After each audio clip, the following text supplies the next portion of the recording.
Okay, we're trying to reduce some of the wrestling. The last time we were wrestling with the camera and all this stuff, and now we are well, we're still wrestling a little bit, but not as much. We're trying to learn as we go along. Okay, I love it. Yeah, we're gonna try to learn as we go along, so we don't have to wrestle so much and this and that. Now, we talked about this one.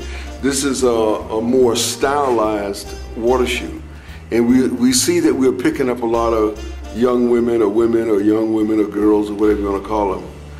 Let's call them young women. It's a little more flattering. At least I think so anyway. Okay. A little more stylized shoe, and we talked about this shoe before, where you could curve and make curves and all that. Now,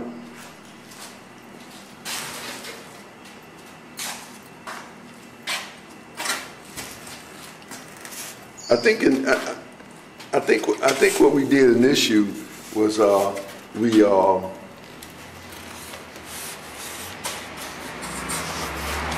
we scored the bottom and we put these little plugs in.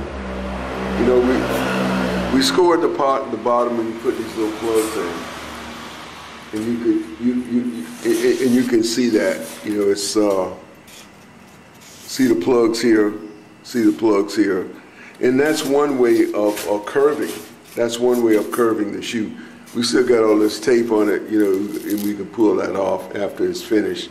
We pull the tape off.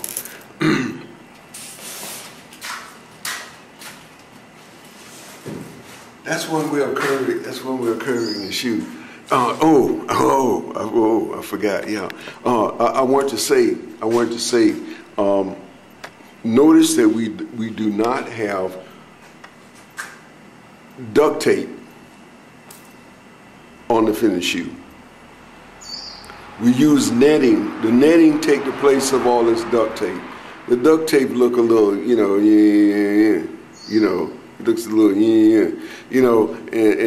and so we've graduated to netting instead of all this duct tape, and so we want the high school kids and the college kids and middle school kids to kind of graduate up to netting rather than all this duct tape.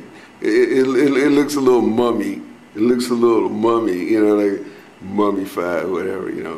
Okay, now we're gonna look at some other things. Anyway, well, we're gonna continue to look at this here. Okay, so for the women folks, and maybe that's chauvinistic. Maybe we shouldn't say for the women folks. Maybe say for everybody. Say for everybody. The idea of cosmetics, the idea of the thing looking a little better, and so we start with the block, a rectangle, golden rectangle, and then we pull and push and move things around, and we're going to show you some more ways of curving your shoes without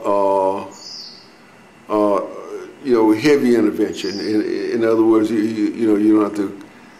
This curve is great. I mean, this curve is great. We told you cut it and you put the little blocks in and you shoot it with foam. All that's good, but if you live in a small apartment someplace, maybe we can find a better way of doing it. And we're going to show you some different ways of curving your shoes, easier ways to curve your shoes. If you have limited spaces and all that. I mean, I got a garage here, but whatever.